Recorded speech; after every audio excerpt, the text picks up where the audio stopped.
come to the 8th presentation, and these are presentations and not lectures. They're not meant for instruction, though they can be. They're not designed for entertainment, but they are presentational so that one can continue a meditation. Presence is a resonance of the divine, and the ancient wisdom in all traditions was always that one comes into the presence of the divine, and forms were made with openings so that the divine could enter those forms and be invited to be welcome there, and that all who are participating in those forms were able to share the presence. Presence was not a moment. It was not conditioned by time. It was not in the dimensions of space. It was a higher dimension that could infuse space and be there in a continuity of time. And so one would call it a sacred space, one would call it an eternal time. We're looking at some of the peculiarities of our own time, of the early 21st century, and that the most poignant flashpoint on the planet over the next 5 to 6 or 7 years is the conflict between Israel and Iran. That Iran is moving towards nuclear weapons, that Israel has nuclear weapons, that Iran has developed missiles that can go now 1,200 miles, that Israel has capacities to send planes or missiles with nuclear capacity into Iran. And so by this summer of 2009, the biggest flashpoint is Israel and Iran.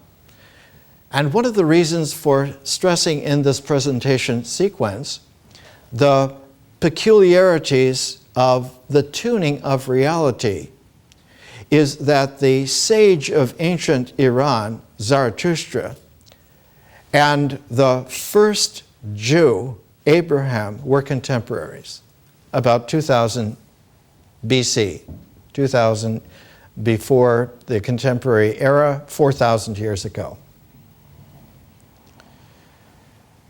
They came from disparate ancient wisdom flows at that time.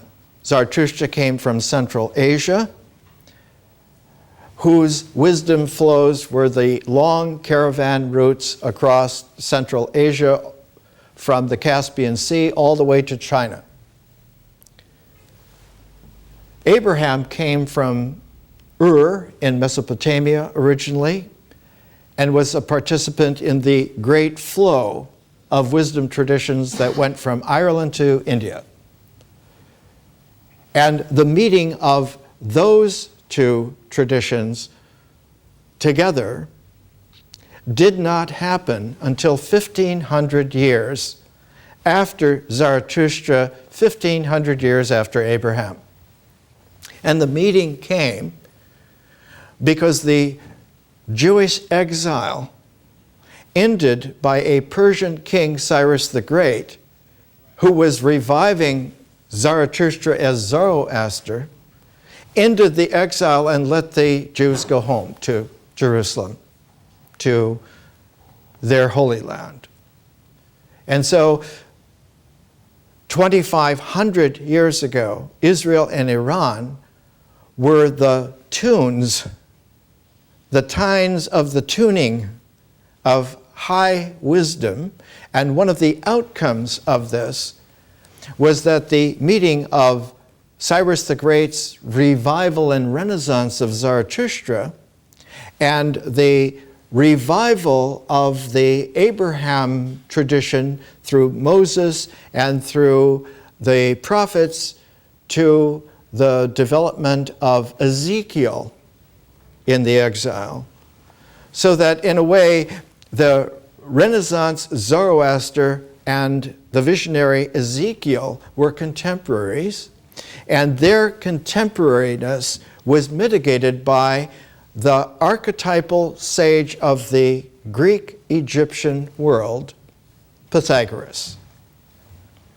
So that you had at one time, about 500 BC, in the same place, you had Ezekiel, Pythagoras, and the archetypal revival of Zarathustra. This made a tremendous impact and sent vibrations, sent a harmonic through the world at that time. And we're taking a look at it. My translation of the ancient Gathas of Zarathustra, they were written when he was about 75 years old. It would have been about 1925 BC. So that the Gathas of Zarathustra are contemporary with the prize son of Abraham, Isaac. As soon as he had Isaac, it began the patriarchal tradition. It began to transform what had been, as we read in Genesis, an illustrious series of covenants now were honed to a lineage. The revival of Zarathustra made Zoroaster the beginning of a remembrance of ancient wisdoms that now were in a lineage that would be continuous through the rest of history right up until our own day. The lineage from Zarathustra is called in planetary wisdom history the Hermetic tradition. And when one looks at the Hermetic tradition, the first person mentioned is Zoroaster. The second is Hermes. And then you have the lineage from then on. Let's go to my translation for just a few quotations. Zarathustra wrote a magnificent mandala collection of songs in his language, which was Avestan, very much an Indo-Iranian language, not like Persian, not like Arabic, not like Farsi, very much like English. And so in Avestan, he wrote a series of 16 collections of hymns, of gathas. The first 7 were a set of 7, like the 7 celestial bodies, the 5 planets, the sun and the moon. The next set was of 4, the third set was of 4, and the final set was a single gatha. So that what you have is a form of 16 divided 7, 4, 4, 1. So that the middle is a 4-4 balance, making 8, and the 7 plus 1 as a coda make an outer 8. This is from the 32nd. They begin with 28, so 28, 29, 30, 31, 32. This is the 5th of the first 7. And this is the 9th poem. And by poem, by gatha, we have to understand something about structure. The first 7 gathas have 6 lines, no more. And they're divided into 3/3 of couplets. So there'll be 2 lines, 2 lines, 2 lines. They're like a trigram. And those pairs of lines give us a way of focusing and then penetrating. Focusing and then penetrating, so that you get a poetic, which allows for the form of the language to be structured in such a way that it tunes us to hearing, not just to hearing what is being said, or even hearing what could be said, but tuning hearing to a sense of presence. The first 4 in that second set have only 5 lines. The next 4 have only 4 lines, and the final gatha has only 3 lines. But the final gatha has 22 sections of 3 lines. The first gatha has 11 sections of 6 lines, so that if you pair the final gatha, if you fold it in half, you will again have a harmonic with the first gatha and the first 7 gathas, and it will become the 8th. Zarathustra was extremely interested in becoming more than what he had been. He was born into a nomadic society that was like early American West rancher society. They had herds of animals, and they would drive them sometimes long distances, not only for grazing and pastures, but for market. And so they were the first people on the planet to tame the horse. And in taming the horse, they learned that if you pair horses together and you pair wheels together, you can have a chariot. Whereas you had 4 wheels that made a cart that could carry things, a pair of wheels with a pair of horses increased the speed to the speed of a horse. And so with the chariot, they became capable of being fearless warriors. They were almost never defeated in war, like the later Mongols under Genghis Khan, almost never defeated in war. And they were able to extend their caravan routes to go 5,000, 6,000, 7,000 miles across Central Asia, all the way into China. And we know because in China, the first dynasty is characteristic and different from all of the kings and kingdoms going back into dim prehistory. The first dynasty in China is when you find chariots in China for the very first time. This is from the 9th section of the 32nd, the 5th gatha. One of the words in here is translated, is not translated. It's the Avestan word Kherad, K-H-E-R-A-D. Kherad is the truthful power of recognition. Zarathustra. A deceitful teacher's words distort. When our life not taught Kherad, indeed, our heritage is blunted. Away from precious, truthful Vohuman, good mind. By these very words in my spirit, Mazda through Asha will appeal to you. Mazda is the radiance of presence. Asha is the feminine of ordering so that the conditions of life are optimum to continue. The next section of this gatha, in those indeed whose teaching distorts, when it gets worse, hasten to declare, earth and sun are in our eyes. Such deceit offers a wicked gift. Such a pasture destroys nourishment. To raise as truth the weapon held against it. So that there is a pretzel to the distortion, and the pretzel, when it is cinched by false conviction, becomes a knot. The next section, this indeed pollutes our lives. Their deceit as grandness appears. Oh, such lords and ladies all, hindering inheritance's deliverance.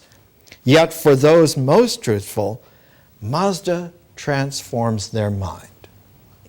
So that the radiance of presence is a quality which we have come to understand and appreciate as a part of our heritage over the past 4,000 years. It is usually expressed in terms of light because the energy of light, as we know now, even scientifically, the photon, is the carrier of the electromagnetic spectrum. The energy of the electromagnetic spectrum is pivoted, is balanced near its center on a very, almost a point-like equilibrium. The spectrum comes down to a very small wedge, and it's called visible light. And that visible light is able to emerge in such a way that there's a peculiarity about it. About 30, 40 years ago, one of the great physicists and mathematicians and Nowski did a series called The Ascent of Man, 13-part series. And in one of the series episodes, he showed an array of instruments that could record the entire electromagnetic spectrum, from the infrared to the ultraviolet. And then a man was placed in front of this array of equipment spectrum. What does this guy look like? Infrared, ultraviolet, on down, until the only place that you could see a personality in the face and recognize the person was in visible light. So even though it's a small aperture, it is the refined aperture of who? To appreciate this man, to appreciate this human being, to see the personality. And so light becomes a very interesting quality. And we need to remind ourselves here about contemporary astrophysics. The beginnings of everything was, in fact, not only a Big Bang, but was an undifferentiated plasma, very, very high energy plasma that poured in to the quality of time, which was about the only dimension at that time for about 300,000 years, and the plasma of particles began to assemble themselves in polarities, in symmetries, in pairs that could pair and could pair, and so one eventually came to have the structure of atoms and the structure of molecular arrangements, and about 300,000 years later,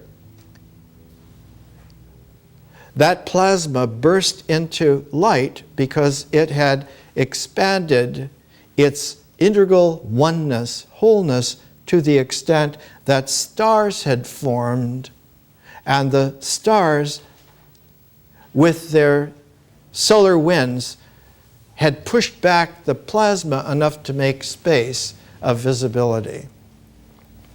And over the next several million years, the universe cleared so that there was space in between the stars, and that the stars then repeated that pattern, that impress, so that at the core of their oneness, interactions began building and percolating through the body of the star, coming out to the surface and radiating out as stellar winds, as starlight, as something which, as one contemporary astrophysicist put it, if someone were to take our sun and be able to, in a magical miracle, switch it off, it would take 10 million years before you would notice it at the surface of the sun.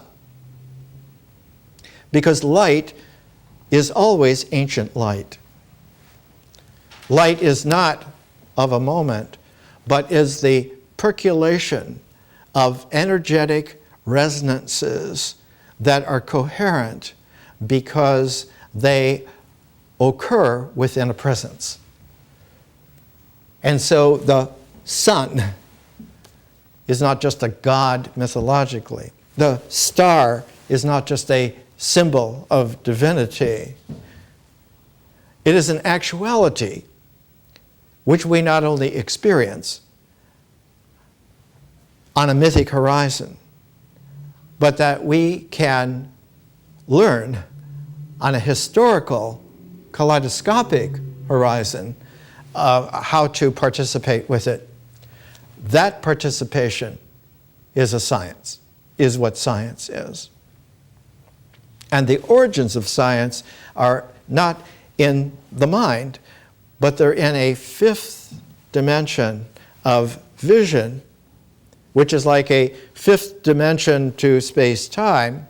It is a differential consciousness, and the Greek word for it, for that field, is theoria, from where we get theory.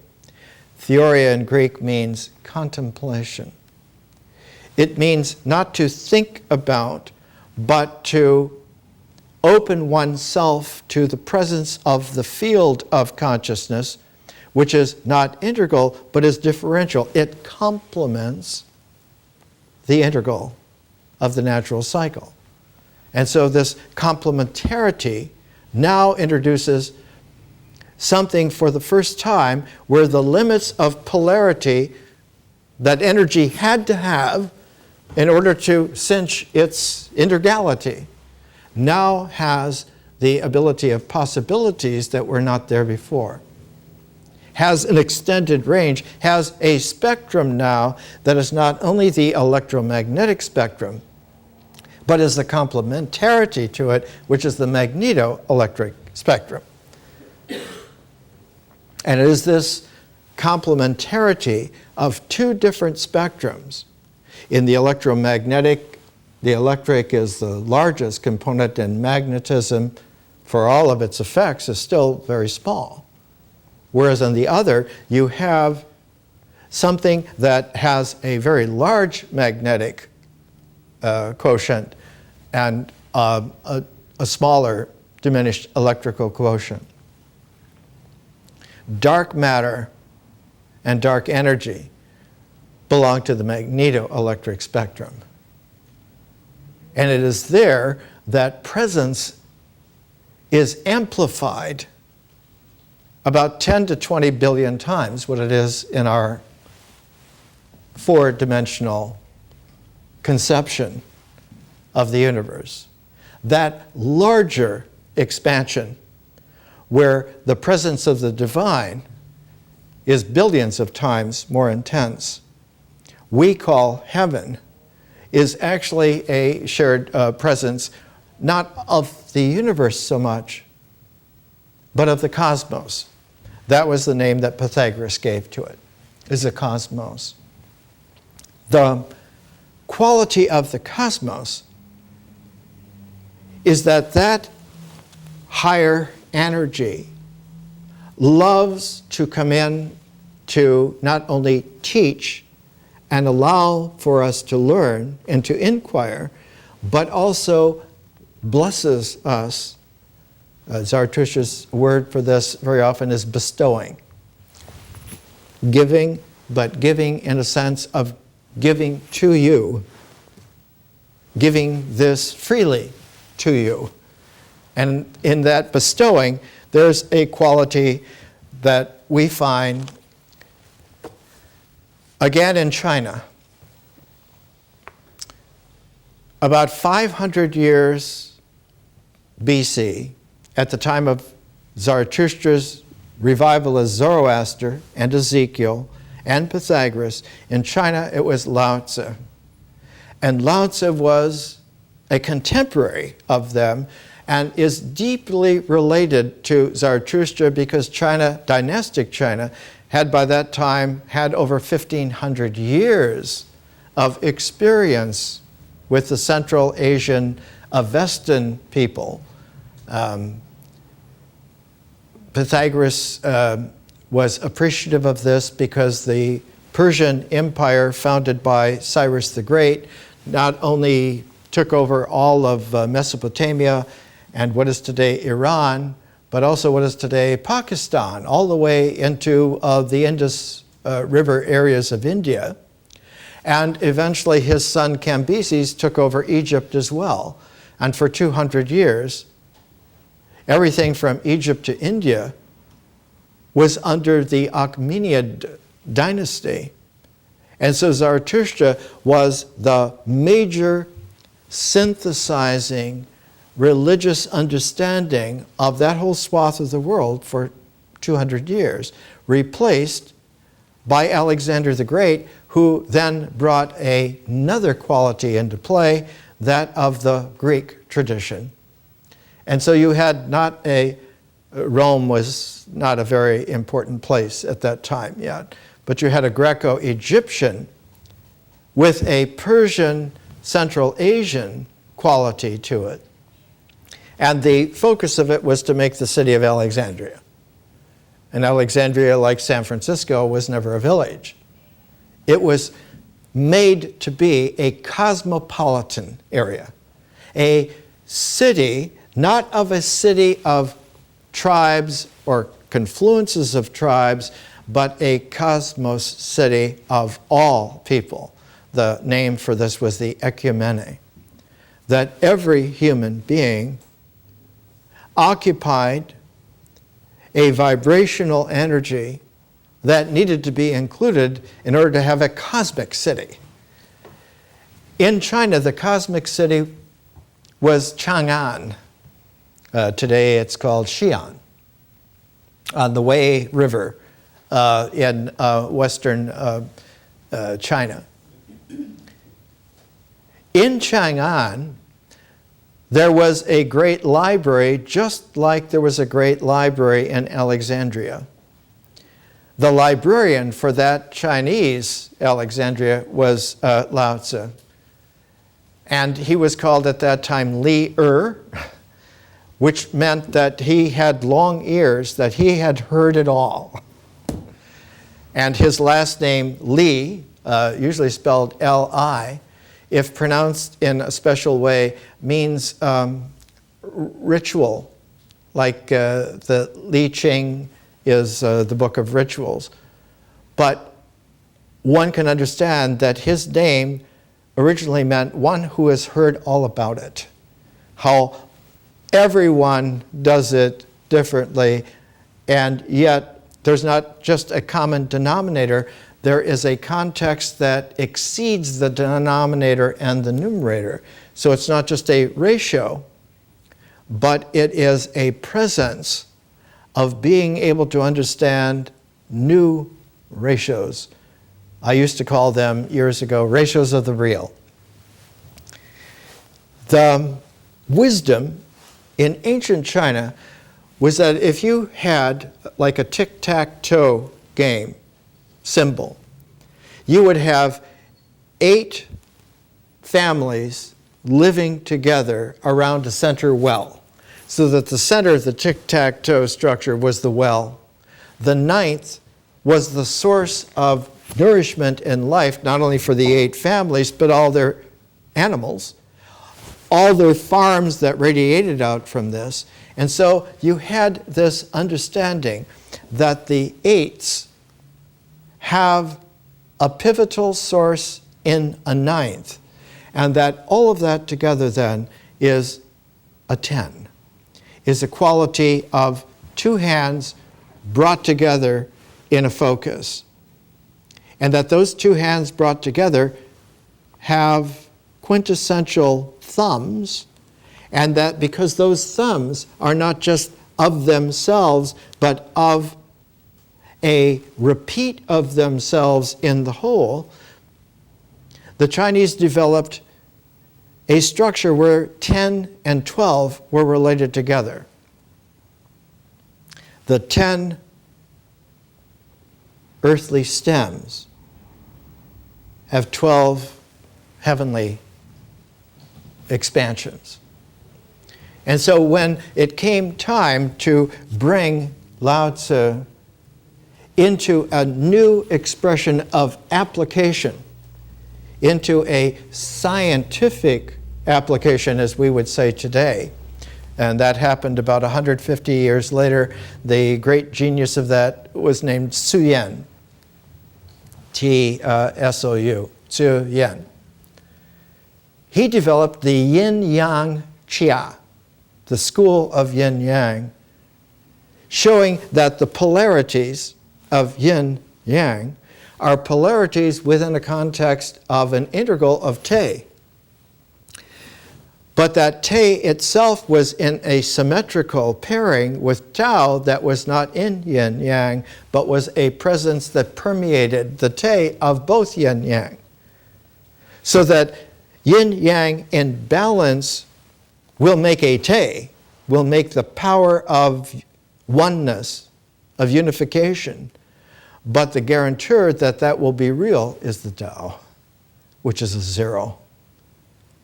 So that the one has a tuning of 1/2 plus 1/2, 1/2 and 1/2 together will make the unity. The yin and the yang together will be a unity, but it will only be real because it is guaranteed by higher dimensions of presence of the Tao.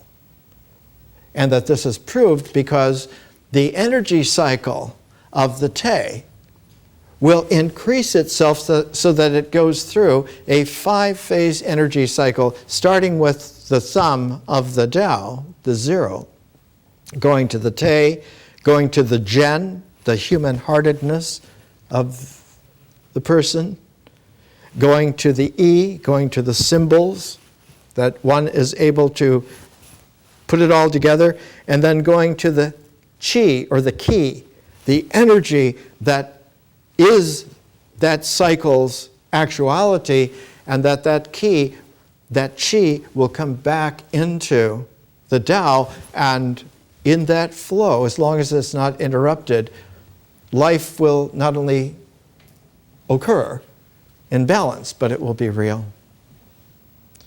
The Chinese character that reads as chi or ki, that energy, is the character of steaming rice. So that at each meal that you would hold your bowl of rice and your first breath, that's the remembrance of the ki. That's the remembrance that this nourishment will go back into the Tao, and that the entire cycle will bring that rice to you again. We mentioned before the Japanese character for rice has a radical in it meaning 88, meaning that this rice has come through 88 different hands to get to you. So that the high dharma of Central to Far Eastern Asia is one is in an ecology of attentiveness of many different people who do not know, who have not met each other, but in that ecology, they permit the cycle of nature to be fruitful. When it comes to the way that Lao Tzu expressed himself, he, in the 44th section of the Tao Te Ching, this is my translation. It's called Setting Up Precedents. Name or person, which is more near? Person or treasure, which is more? Resonance or abstinence, which is painful? Extreme fondness, forced, is great waste. Excessive hoarding forces intense absence. Knowing consonance, nothing despises. Knowing self, nothing endangered. Enabled thereby to last, to be continuing. And so you get the high dharma from Zarathustra to Lao Tzu of that Asian that Central Far East Asian wisdom. When Zarathustra was about 7, he was put into the schools to become a Zautar, to become a priest. And by the time he was 15, he had learned what the traditions were, what the rituals were, what the sayings were, what the language was. And a couple of years later, probably about 18, he got married. And he had 3 sons and a daughter. Rather, a son and 3 daughters by that first marriage. But when he was about 30, he had an extraordinary experience. One of the requirements for the ritual was to go down into the river. This was the Amu Darya River in what is now Uzbekistan. And he was getting the water, and as he did, before he got out of the stream, he saw a spiritual presence as a person on the bank of the river. And his inner sense of presence honed to seeing that this was Ahura Mazda who had come to him to bestow the friendship of his presence with him. It changed radically Zarathustra's life. He broke up with that first wife. He went wandering, and his wanderings took him for the next 10 years, even as far as China. And when he came back at age 40, he married again and had a couple of sons by the second wife and tried to teach. It was not effective. No one would hear. No one showed up. No one would hear him. So that marriage broke up. And at age 42, he went south from where Uzbekistan is, and today we call the area that he went to Afghanistan. He went to Kabul, to ancient Kabul. That's 4,000 years ago. And in Kabul, he found a resonance with the family whose daughter became his third wife. Her name was Havovi. And her brother, Jamaspa, actually ended up marrying the youngest daughter of Zarathustra several years later. But the father was a masterful person at Fraoshta, at presencing, and Zarathustra learned that he and his wife could tune in a special way. He and her father could tune in a special way. He and her brother could tune. And so the king of ancient Kabul, of Afghanistan, became an adherent, and that's how ancient Zoroastrianism began to take hold. In the exact same place that the United States is now involved. And as we began today talking about the peculiarity of Israel and Iran being at swords points, nuclear missile points, the United States and Pakistan, Afghanistan, Uzbekistan are at the same time at the same impasse. And so what we are talking about is not ancient history. It's not something in the past. It is the most perfect harmonic that needs to be brought, re-expressed at this particular time in this planet, in this star system, among star systems more than the sands of the Ganges, because there's a great amphitheater in the cosmos watching if we can do it. Let's take a break. Let's come back and let's tone ourselves using Lao Tzu in the Tao Te Ching, just to bring ourselves back. This is the 10th section of the Tao Te Ching. And just be apprised that originally there were no sections. The original Tao Te Ching was a cascade of language, 5,500 characters without any punctuation. If you could not discern the resonances and establish the harmonics, then it, as a cascade, was a blur.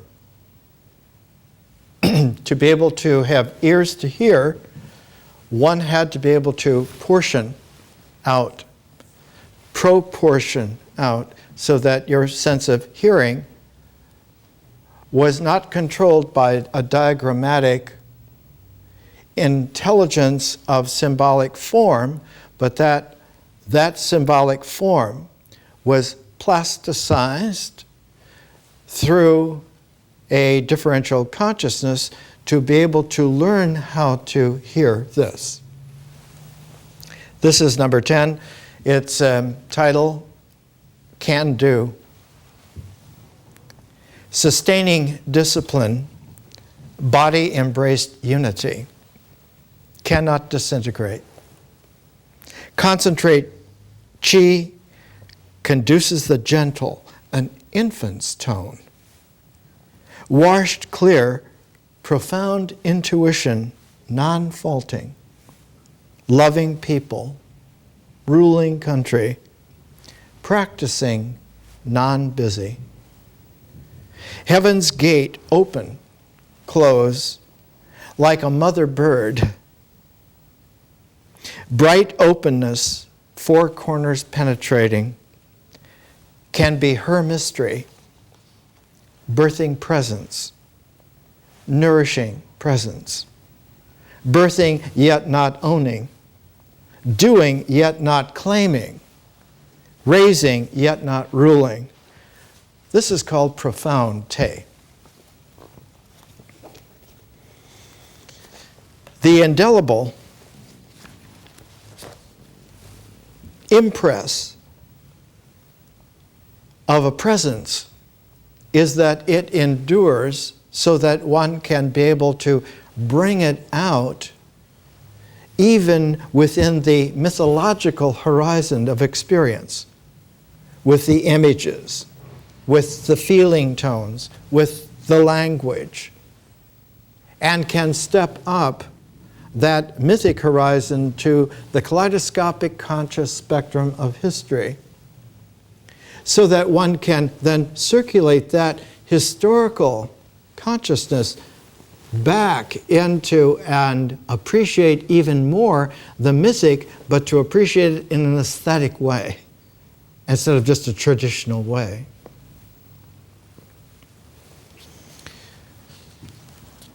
This is the castle of the Sleeping Beauty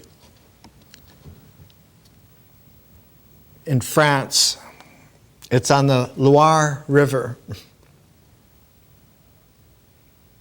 If you get the Dover edition of Perrault's fairy tales, you'll find 5 engravings about the castle of the Sleeping Beauty.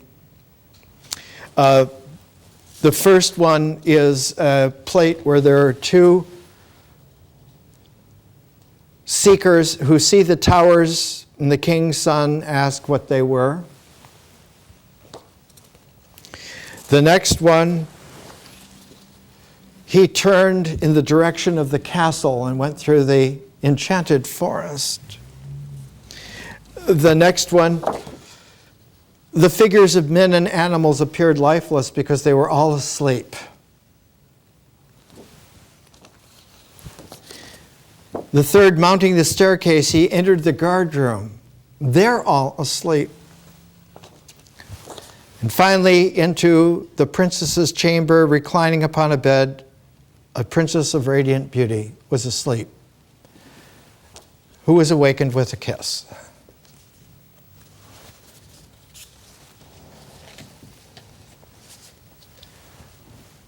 The Loire River empties into the Atlantic Ocean. But if you follow its big arcing source down into south central France, the Loire there is only one mountain away from another major French river called the Rhone that empties into the Mediterranean Sea, where Marseille is, and runs all the way into northern France, Lyon, etc. In between the Rhone and the Loire is a short portage. And that short portage is a little city now called Firminy. And that mountain is called Pilate's Peak for Pontius Pilate. Because the ancient Semitic trade route to the British Isles and Ireland from Phoenicia and from Palestine was to go across the Mediterranean to the port of Marseille, up the Rhone River, to the place of a little side stream that went into where Firminy is now, and to make a short portage to waiting boats and go up the Loire and across a couple of 100 miles of the Atlantic Ocean to the west of Britain, to the beginnings of the Irish Sea. The Holy Family, after the crucifixion and resurrection of Jesus, his 4 sisters and their 4 husbands. The youngest sister was named Susanna, and her husband was Joseph of Arimathea. Those 4 pairs, were joined by Lazarus and his sister Martha, making 10, and by Nicodemus and his wife, making 12. There were 6 women and 6 men. And they went by that way and established themselves at what today is Glastonbury. Glastonbury was the burial place of all the great spiritual people of that early age in that part of the world. St. Patrick was buried there. King Arthur and Guinevere were buried there. St. Dunstan buried there. St. Bridget is buried there. It was the most holy place because it was the place that had the direct impress, the direct resonance, the whole harmonic of a crucifixion resurrection. And the object that embodied it most was the cup from the Last Supper, which became mythologically, symbolically, the Holy Grail. That cup was passed from mother to daughter because the first child born out of that ensemble, of that Holy Family, her name was Anna. One of the sisters was Joanna, the other was Susanna, and then there was Mary, and the first one who was the mother of St. John and St. James. Anna grew up to be an extraordinary young woman, and she married King Belimawr, M-A-W-R, B-E-L-I-M-A-W-R, who was the king of Cornwall.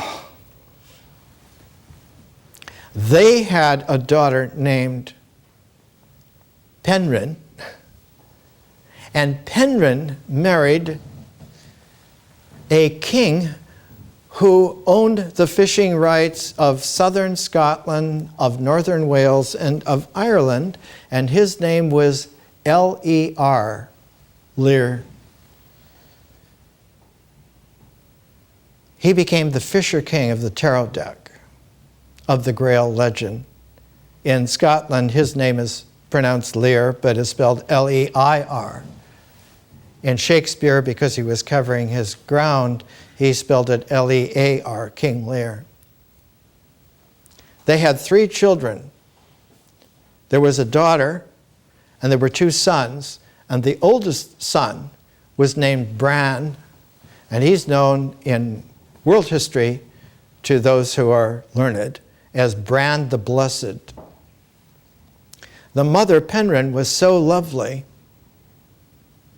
that when it came time for her to begin thinking about passing the cup of the Last Supper, the Grail, to her daughter married someone in Ireland who mistreated her. And then Penrhyn herself was kidnapped and forced to have 2 sons by this powerful nobleman that King Lear could not fight. And Lear himself, crushed by this, went to their relatives in France, in Brittany, and eventually remarried and had 3 daughters, which are the daughters in Shakespeare's King Lear. But the cup could no longer be kept in the family, and so Joseph of Arimathea, who had left instructions from Jesus that the cup could only be passed on as long as the continuity of the presence was held. The cup was assigned to Bran the Blessed to take back to the Holy Land, to take back to the place where he should take it back. And that place, as far as they knew, was Ephesus. Because Ephesus was the place that the companion of Jesus, Mary Magdalene, had gone to, bringing with her the young St. John. He was 12 years old at the crucifixion resurrection. And he had a year to go before he would be bar mitzvahed. A mitzvah in Hebrew means witnessed by God. It means that the presence is there. It is sealed by the presence of God witnessing. And as long as man holds with the mitzvah holds eternally. Bran was supposed to go back to Ephesus. They knew that Mary Magdalene had passed on. She died about 57 AD. But they believed that St. John was still alive. And St. John passed on just a year or so before then. So when Bran the Blessed got to Ephesus, there was really no one there to receive it because the churches at that time were in this turmoil of St. Paul versus St. Peter and they ignored Mary Magdalene. They ignored St. John. So Bran the Blessed took it all the way into ancient Phoenicia, into Tyre. Tyre was founded about 2700 BC. It was the place that Pythagoras' father was born in. Later on, the Porphyry, who wrote the biography of Plotinus and collected the Aeneid, was from Tyre, ancient place. And from Tyre, the Holy Cup was accompanied by sketches that Mary Magdalene had done of Jesus as a young man, because she knew him a long time, and as a mature man, and sketches of St. John when he was young, St. James when he was young. He was beheaded in 44 AD. And all of these were put together with the cup, with the Grail, in a gold sheath around this silver cup, simple silver cup. And the gold sheath, I will bring next week illustrations of it. And it was kept then, not in Tyre, but taken to Antioch for this, and it was kept in Antioch for centuries until a great persecution, not by those against Christianity, but by those who did not want to have a reminder that there was an esoteric way that was co-opted, supposedly, by a church structure. So it was buried. And it was found in 1910. And it was offered for sale. And two brothers who had expensive antique showrooms in Paris and in New York took the rediscovered Grail to Paris, and then because of the First World War, it was taken to New York. And I will bring the two big elephant folio volumes that were published in 1923 privately in New York and in Paris, showing the entirety of this. What is important is that Mary Magdalene was buried in Ephesus in a cave called the Cave of the Seven Sleepers. So that the Sleeping Beauty motif is a direct harmonic of Mary Magdalene, whose presence was with Jesus and therefore was not dead but was sleeping. And the early phrase was that someone does not die, they go to sleep. They can be awakened because the presence has never not been. Not only that you're still alive, that you never were dead because God's presence has never died.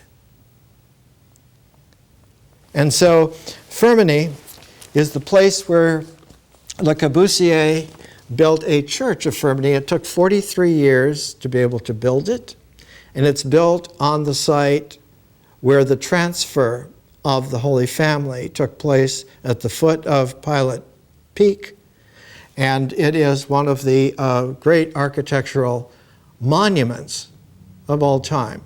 And Firminy, even though it's a little industrial town, has about a half a dozen of Le Corbusier's most famous buildings. Because Le Corbusier, like great artists in world history, were presencing and understood more than just the learning of schools, and was such a great artist and understood that this is a very special site and one must make a very, very special place, so that the Corbusier Church at Firminy, and I'll do more next week on this, is one of the great esoteric structures. It's related to Ephesus, it's related to Glastonbury, it's related to Marseille, it's related to Antioch, it's related to Paris, to New York, where the Grail still is. It's in the Cloisters Museum on the Hudson River, just in the park north of where Columbia University is. And it's still there today, unappreciated. When it was first introduced to the world, there were hundreds of articles on it. And I'll bring in a great set of classic books on Zeus, 5 volumes, Cambridge University Press, from the early 1920s, A.B. Cook, like Fraser's Golden Bough. And there's a 10-page appendix to that the Grail has been found. What we're doing in these presentations is to bring something that is not only just esoteric or learned or curious, but that we must have a reacquaintance with. And the reacquaintance is not of learning for the first time, but of being able to remember, because all of us have the field of consciousness which has a quality of remembering. One not only can remember past lives, one can remember all things. When someone tells me that there are aliens from other star systems here, I remind them that we are not aliens anywhere in the cosmos. and that if they want to learn, they will have to pay as everyone else does. Thank you.